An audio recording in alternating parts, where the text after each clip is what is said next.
Well, the South African Sevens team had to sail through some rough seas to get to the Olympic Games in France. And to talk to us about the road this team has travelled, we are joined by Marius Schoeman, who is the SA Sevens High Performance Manager, and Doctor Ashley Evert, who's South African Sevens Team Manager and Performance Analyst. Gentlemen, it's so good to have you, and I suppose I can say welcome back to South Africa, and congratulations for the team as well. Well done. It really made us exceptionally proud over the weekend. Thank you very much. Appreciate it. Amazing. Marius, let me begin with you.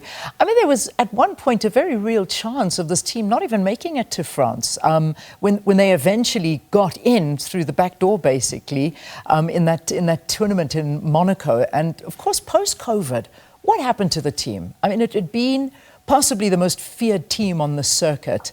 Where did the problems sort of begin? And I mean, it certainly couldn't have just been a single coach. That was not really the whole problem, was it? No, for sure. You know, as you said, you know, last team to qualify, first team to medal. So we are very proud of the boys. But yeah, where did it all start? Everyone asked us that question, and we tried to explain it to everyone. You know, there's a lot of people out there who don't know the struggles the team has been through. I think the biggest thing for us is obviously post-COVID. A little bit of budget cuts, and we had to sacrifice our our academy, who produced so many players. You know, so I think that had a tremendous effect on the performance and obviously our player pathway. And so for 2 years, we really struggled to get some players, and so our feeder system, due to our feeder system, that's been cut off, and. Like you said, you know, it's definitely the coach has an impact, but it's not only the coach. It's just player availability and a lot of things on the background. Luckily for us, we managed to turn that ship around, and thanks to lesser injuries just before the tournament, the players came through. We've got more than enough talent in South Africa, more than enough. Yeah. So we are blessed to have this result at the end of the day. Fantastic, and they deserve it. They really do deserve it. I mean, Ashley, the team eventually, of course, as we saw, we got there, and despite stumbling, they had to keep their wits about themselves by focusing on the task at hand, and we could see that they really did. But I mean, what have you said? I mean, the team has this year. What was different? I mean, what is it that you saw that they were doing? I mean, because the Olympics is something that is a massive thing, but somehow they managed to just get everything in a row to go out there and win that medal for us. It's one of those situations where we as South Africans realize that, you know, part of our identity is being able to fight against struggles and to stick to the task at hand.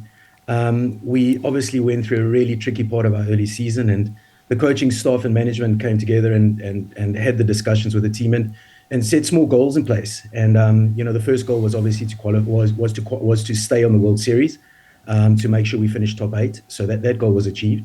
And then the second goal was to obviously qualify for the Olympics in Monaco, and then obviously, you know, from there go on to the Olympics. And you know, a rubber duck can turn pretty quickly, but you know, a big ship, it's very difficult for it to change course, and it takes time. And if you have a look at, you know, the small incremental objectives that were achieved during that period, you know, it just pays testament to literally sticking to your tasks, and you'll eventually get there. So I think it's a great testament to the character of everyone involved. Yeah, certainly is. But I just want to go back, Ashley, where you spoke a little bit about, I beg your pardon, not Ashley, Marius, you spoke about this, the Sevens Academy and the problems that were happening there, obviously pre and post-COVID. I mean, when we looked at this academy, we produced the likes of Kwagga Smith, Cheslin Colby, Warwick Gallant, Justin Geduld, Siabelo Senatla. I mean, the list is endless, and it's unbelievable. Where are we at now? Is the academy operational? Is it back up and running, or not at all? Yeah, look, there's a lot of things happening. We're really fighting for that, and I trust that we will reestablish that pathway again. we'll be foolish not to. The last player, Kirkley Arendse, we saw all of them at the World Cup. So it's a massive need, not only for us, I believe, for the women's pathway as well. So we will keep on fighting. That's what we do. Like Ash said, we always on the background, you keep on knocking on that door. But I trust that the right people saw the need and they saw what we can produce. And yeah, I think just all credit to the players who stuck out there. Massive defensive effort, especially that New Zealand game. But I think the country saw what we have. Yeah. And I think there's a lot that we can still offer, if you get the right systems in place again. It's not big things, it's actually small things, we just need to get in there and establish all those things again and get it up and running again. And Ashley, I imagine that this also will help the performance, because when we look at this team, they seem to play really well in one-off tournaments, but it's the 7 series, the consistency of high performance that seems to be missing. That's what most people are saying. What happens? Why do you feel, or what do you think goes wrong there? I think we're just in one of those phases where you have a dip. I mean, if you have a look at the last 10 years, we were consistently either first or second on the World Series from 2013 up until 2020. So consistency has actually been one of those things that has been a hallmark of this team. We mustn't be blinded by this incredible achievement. But what we need to realize is that now, from this moment, we want to build into another 4-year cycle with the World Cup in 2 years' time, and then obviously the Olympics in 2028 in Los Angeles. And I think the key thing now is that this is a great jumpstart to put in place those things that we need to be more consistent, to make sure that that we are consistently bringing in those players, building in depth. And making sure that, when we get to 2028, that, we can go out there and perform at this level again, and hopefully, not get a medal a little bit, a different color to bronze.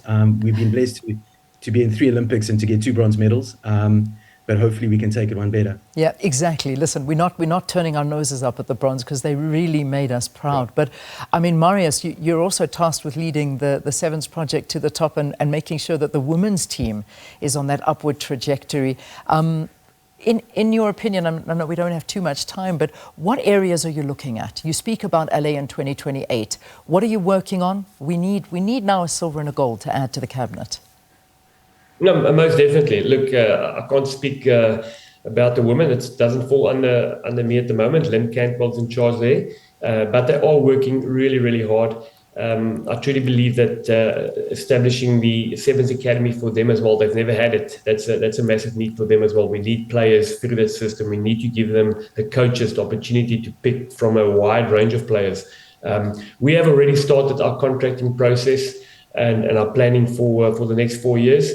Even though we don't know if we'll still be there, we are very proactive. The management at the back end of it and at the background, we've already had chats with certain players, certain young players that we've identified who will play in 2028 and in the qualifying year. That's really important to us. So we're busy with that. Hopefully in the next month or two, we'll see some new names. And when we start our season on the 2nd of September, hopefully there's some new faces in the group, because it's a rebuilding phase. But like Ashley said, we can't just go and have a massive 1-year party because we have a medal. It's great, but there's bigger things, and I believe that the system can go to the top once again. Yeah. And sustainability. We need to stay there for the next 10 years. Amazing. Guys, thank you. Thank you so much. And again, please, congratulations to you and to the team as well for bringing back that bronze for us. And talking to us was, of course, Marius Schoeman, South African Sevens High Performance Manager, and Doctor Ashley Evert, the team manager and performance analyst. Thanks so much, gentlemen, for being with us here.